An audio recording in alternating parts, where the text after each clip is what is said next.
ઘણી વખત એવું બને છે કે દીવો પ્રગટાવવામાં મોડું થાય છે, જેના કારણે આપણે રાત્રે દીવા પ્રગટાવીએ છીએ, પરંતુ દીવો પ્રગટાવવાના પોતાના નિયમો છે.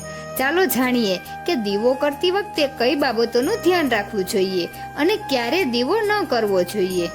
દીવો પ્રગટાવવાનો યોગ્ય સમય હિન્દુ ધર્મમાં સંધ્યાકાળનો હોય છે. સંધ્યા આરતી દરમિયાન જ દીવો પ્રગટાવવામાં આવે છે. ઘણી વખત તમે જોયું હશે કે રાત્રિના સમયે દીવો પ્રગટે છે. આને શૈતાની શક્તિ સાથે પણ જોડીને જોવામાં આવે છે. દીવો પ્રગટાવવાથી માત્ર અંધકાર જ દૂર નથી થતો, પરંતુ નકારાત્મકતા પણ દૂર થાય છે. પૂજા પાઠ દરમિયાન દીવો પ્રગટાવવો વધુ શ્રેષ્ઠ માનવામાં આવે છે. એવું કહેવામાં આવે છે કે દીવો પ્રગટાવવાથી દેવતાઓ પ્રસન્ન થાય છે, પોતાની કૃપા ઘર પરિવાર પર બનાવી રાખે છે. એટલા માટે દીવો પ્રગટાવવાના કેટલાક નિયમો છે. ત્યારે ભોપાલના જ્યોતિષી તેમજ વાસ્તુ સલાહકાર પંડિત હિતેન્દ્ર કુમાર શર્માએ આ નિયમો અંગે જણાવ્યું છે.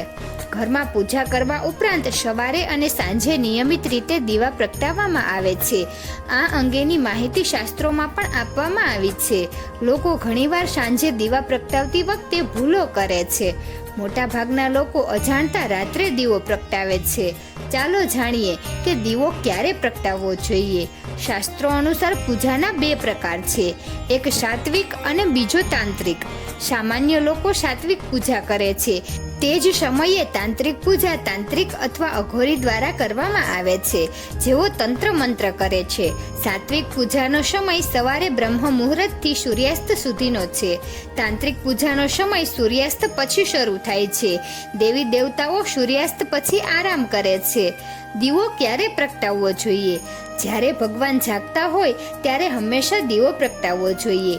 તમારા ઘર અથવા મંદિરમાં સૂર્યોદય અને સૂર્યાસ્ત વચ્ચે દીવો પ્રગટાવવો જોઈએ. સવારે પૂજા સમયે દીવો પ્રગટાવવો જોઈએ અને પછી સાંજની આરતી માટે દીવો પ્રગટાવવો જોઈએ. રાત્રે દીવો ન પ્રગટાવવો જોઈએ. ક્યારે દીવો ન કરવો? સાંજે જ્યારે સૂર્ય આથમતો હોય ત્યારે દીવો પ્રગટાવવો જોઈએ. સૂર્યાસ્ત પછી દીવો પ્રગટાવવો એ તાંત્રિક વિધિ છે. આમ કરવાથી કોઈ ફાયદો થતો નથી. દીવો હંમેશા યોગ્ય સમયે જ પ્રગટાવવો જોઈએ. રાત્રે દીવો કરવો એટલે ભગવાનની ઊંઘમાં ખલેલ પહોંચાડવી. તો મિત્રો, તમને આ વિડીયો કેવો લાગ્યો જરૂરથી કમેન્ટ કરજો. જો સારો લાગ્યો હોય તો વિડીયોને લાઈક અને શેર કરજો અને અમારી ચેનલને જરૂરથી સબસ્ક્રાઈબ કરજો. વિડીયો અંત સુધી જોવા બદલ ખૂબ ખૂબ આભાર.